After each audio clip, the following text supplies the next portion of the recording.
very interesting. But yeah, again, thank you for taking time out of your days to come meet little old me. I do appreciate it. As you know, my name is Brian Benson, CEO at AURUM. My background is very varied, actually. I consider myself coming from the traditional finance background, so I did work at Morgan Stanley, but I've done a lot of other things in between there as well. You know, I worked in oil and gas tech for a while. I built a startup in the early 2000s in the United States that was a software that could analyze mortgage-backed security ETFs, and so this was a pretty cool project that I sold to a bank. So yeah, I've been really intrigued my whole life by finance. I just thought, you know, money, what's cooler than that, you know? And so I've sort of been trying to understand the technology of money most of my life. When I grew up in Peru, Peru had hyperinflation. So at one point, we woke up one day, 6 zeros were chopped off.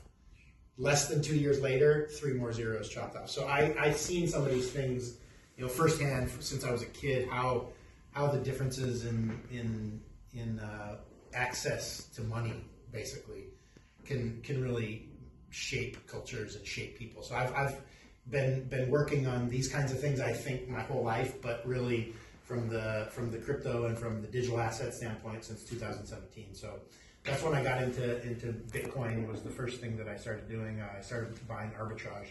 So it all started with a sort of a joke from a friend of mine. He said, "You go to Bogota every month. The Bitcoin's really cheap there. Bring cash. Let's buy the Bitcoin."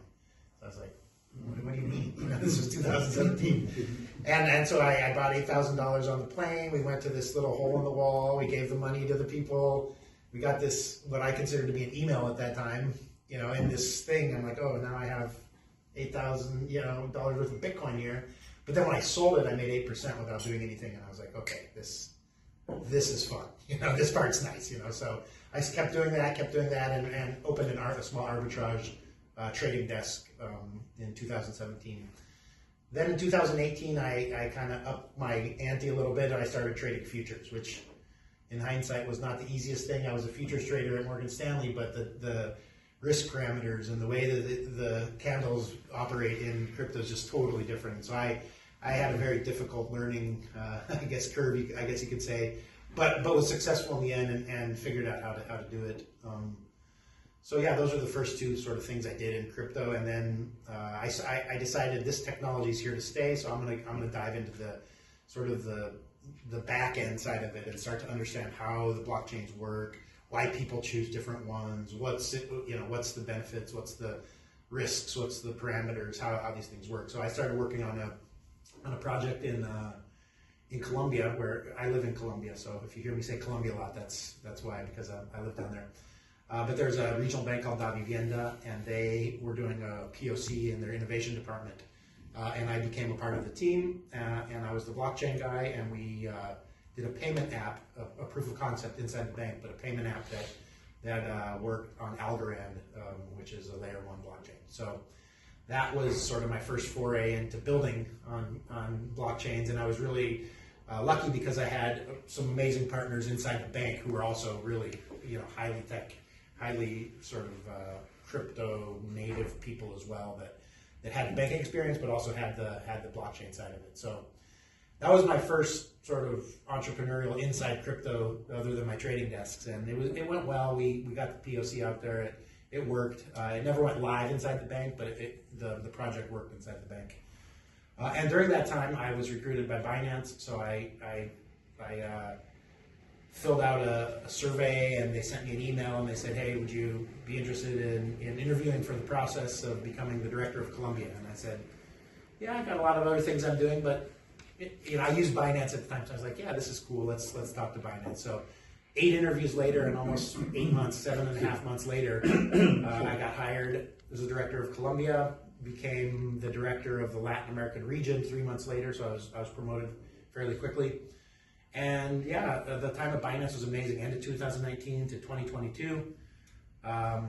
Really kind of consider it a master's degree in crypto, because I was, you know, on the ground floor. I was one of the leaders of one of the businesses units, I guess you could say, inside of Binance, and launched some amazing products. Really had a wonderful time there. I learned, you know, so much. But the P2P product at Binance was probably the most successful product that we've launched there, because it's still widely used in a lot of markets where there's not a lot of good on and off ramps, and people can't send it to their bank or can't send from their bank in. So yeah, that's a little bit about my background. I left in 2022, like I said, and I've been working mostly as an advisor and a C-level sort of executive in 4 or 5 other projects since I left Binance.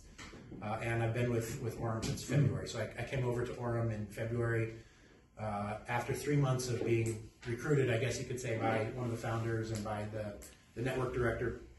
And I was very hesitant to do it because I've never done network marketing, and I was very, and still am very skeptical about network marketing as a whole right now. Obviously, there's good, bad, and ugly, and I want to be part of the good, not the bad or the ugly. So I was very, very hesitant at the beginning, and that's why I came in as a strategic director, focused only on the exchange.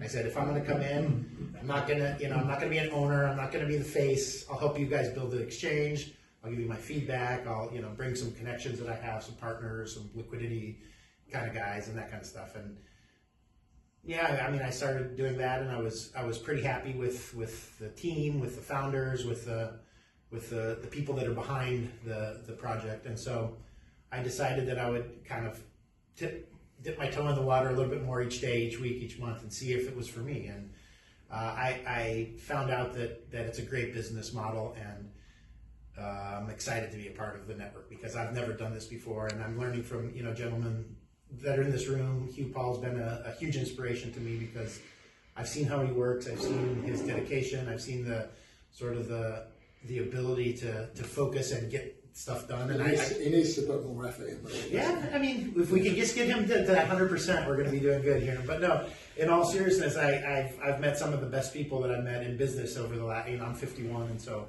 I've been doing this a long time, and I'm blown away by the people that I've met in here. So that's sort of what gave me the confidence to take another step, become the CEO, become the face of the company.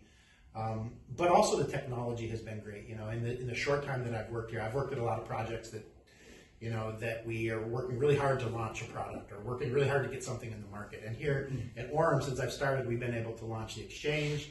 We've been able to launch a liquidity staking on the platform. We've been able to launch the successful virtual and physical cards, among other things that we're building. And so I've been really excited about what we're building here at AURUM because we're delivering products, we're delivering on what we say we're going to deliver. So that's a little bit about my background. My future aspirations or goals are to take this to become a fintech unicorn. And so that's really one of the things that resonated with me when I came over. I was recruited by quite a lot of other network marketing companies. Over the last 3 years since I left Binance, Omega Pro had me in there and did this song and dance, and I knew in 1 second that I was never going to work with those guys.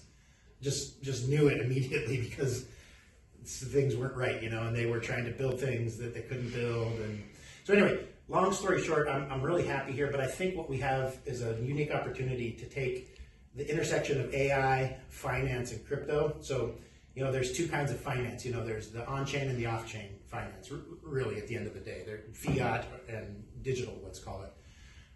But I think AI is about to throw a monkey wrench into everything we know from a finance standpoint. And I'm just so excited to be sitting here working in this space because I really think it's going to be a generational sort of technology that we're going to just take for granted in our kids and our grandkids and the next generations to come. And so, yeah, I think we have a huge opportunity to build a very large, powerful unit here. But the idea is to get to the unicorn status as soon as possible. So the way I think about that, and it's very simple, when they say unicorn status is $1 billion valuation, that's okay. I think we can get there pretty quick. But what I want to do is I want to see 1,000 millionaires being created by my work here. And so that's what I'm focused on, is bringing great tech that allows our team, people like you in this room, to help me get those 1,000 millionaires across the line as soon as possible. And so I'm actually, next year, I'm going to come up with a tracker where I can say, hey, we're at 5, now we're at 7, now we're at 10, now we're at 20, 30, 50, 100, 200, 300, till we get to that 1,000 millionaires. And to me, that's the job that I signed up to do, and that's what I'm focused on. So, awesome. So really open